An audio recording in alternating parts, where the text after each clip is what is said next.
اعوذ باللہ من الشیطان الرجیم، بسم اللہ الرحمن الرحیم۔ اے گناہگاروں مایوس نہ ہو، عامر لیاقت حسین حاضر خدمت ہے۔ آج پروگرام کا آغاز کرتے ہیں برخ عابد کی توبہ کے واقعے سے۔ حضرت کعب رضی اللہ تعالی عنہ ارشاد فرماتے ہیں کہ حضرت موسیٰ علیہ السلام کے زمانے میں بنی اسرائیل میں قحط پڑ گیا۔ بنی اسرائیل حضرت موسیٰ علیہ السلام کے پاس بارش کی دعا کرانے کے لیے آئے۔ ظاہر ہے کہ اولو العزم نبی ہیں، مستجاب الدعوات ہیں، تو دعا کرانے کے لیے تو نبی کے پاس ہی آئیں گے۔ بنی اسرائیل حضرت موسیٰ علیہ السلام کے پاس آئے۔ حضرت موسیٰ علیہ السلام نے ارشاد فرمایا کہ میرے ساتھ پہاڑ کی طرف نکل پڑو۔ وہ سب کے سب حضرت موسیٰ علیہ السلام کے ساتھ پہاڑ کی طرف نکل پڑے۔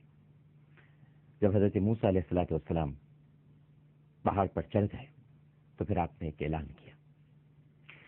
آپ نے اعلان کیا ناظرین کرام کہ جس آدمی نے کوئی گناہ نہ کیا ہو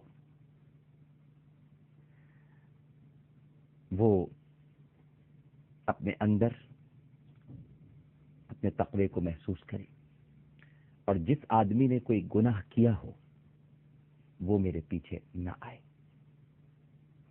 یعنی کہنے کا مقصد حضرت موسیٰ علیہ السلام کا یہ تھا کہ میرے پیچھے پیچھے وہی آئے جنہوں نے کوئی گناہ نہ کیا ہو اور اپنے اندر تقوی کو محسوس کرتے رہے۔ اب اس اعلان پر آدھے سے زیادہ لوگ تو واپس چلے گئے۔ ظاہر ہے کہ حضرت موسیٰ علیہ السلام کا اعلان ہے، نبی اور پیغمبر کو اللہ سبحانہ و تعالی وحی کے ذریعے سب کچھ بتا دیتا ہے کہ تمہارے درمیان کون گناہگار ہے، کون گناہگار نہیں ہے، لہذا آدھے سے زیادہ لوگ واپس چلے گئے۔ دوسری مرتبہ پھر اعلان کیا آپ نے کہ جس آدمی نے کوئی گناہ کیا ہو، یعنی گناہ نہ کیا ہو، وہ میرے پیچھے نہ آئے۔ دوبارہ اعلان سن کر ایک اندھے آدمی کے علاوہ، جسے برخ العابد کہا جاتا تھا، یہ اس کا نام تھا، یہ نابینا تھا، اس کے علاوہ سارے کے سارے واپس چلے گئے۔ اب دیکھیے آپ، اعلان کیا ہو رہا ہے، اور ایک مرتبہ نہیں بلکہ دو مرتبہ ہو رہا ہے۔ حضرت موسیٰ علیہ السلام نے برخ العابد سے فرمایا کہ تو نے میرا اعلان نہیں سنا تھا کیا؟ ابھی مکالمہ ہے۔ اس نے کہا کہ یا موسیٰ، آپ کا اعلان بالکل سنا میں نے۔ جی ہاں۔ حضرت موسیٰ علیہ السلام نے فرمایا کیا تم نے کوئی گناہ نہیں کیا؟ اس نے کہا کہ میرے خیال کے مطابق مجھ سے کوئی گناہ نہیں ہوا۔ ہاں، اب دیکھیے یہاں جملے بھی بڑے اہم ہیں۔ وقت ہمارے پاس اتنا نہیں ہوتا، ورنہ شاید ہم ایک ایک جملے پر اگر دلیل کے ساتھ گفتگو کریں، تھوڑا سا ان ڈیپتھ جائیں، تو آپ دیکھیے انداز گفتگو کیا ہے، میرے خیال کے مطابق، یعنی یہ نہیں کہ یقیناً میں نے کوئی گناہ نہیں کیا، میرے خیال کے مطابق میں نے کوئی گناہ تو نہیں کیا۔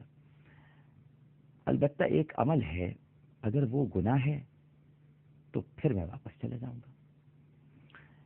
حضرت موسیٰ علیہ السلام نے پوچھا کہ وہ عمل کیا ہے جس کے بارے میں تو شاکی ہے، شک کرتا ہے اس پر؟ اس نے کہا کہ ایک مرتبہ میں راستے میں جا رہا تھا، ایک حجرے کا دروازہ کھلا ہوا تھا، میں نے یعنی اب تو وہ نابینا ہے، تو اس نے کہا کہ جو حجرے کا دروازہ کھلا ہوا تھا تو میں نے اس سلب شدہ آنکھ سے اندر دیکھ لیا، لیکن مجھے پتہ نہ چل سکا کہ وہ مرد ہے یا عورت ہے۔ پھر میں نے اپنی آنکھ سے کہا اللہ اکبر۔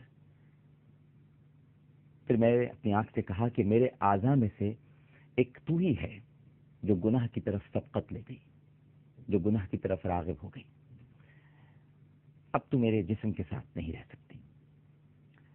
لہذا میں نے آنکھ میں انگلی ڈالی اور اسے اکھیڑ کر باہر پھینک دیا۔ یہ برخ العابد کہہ رہا ہے، اگر یہ گناہ ہے تو میں واپس چلا جاتا ہوں، اور باقی آپ ارشاد فرمائیے۔ حضرت موسیٰ علیہ السلام نے جب برخ العابد کا یہ واقعہ سنا تو ارشاد فرمایا کہ یہ گناہ نہیں ہے، لہذا اے برخ تو بارش کی دعا مانگ۔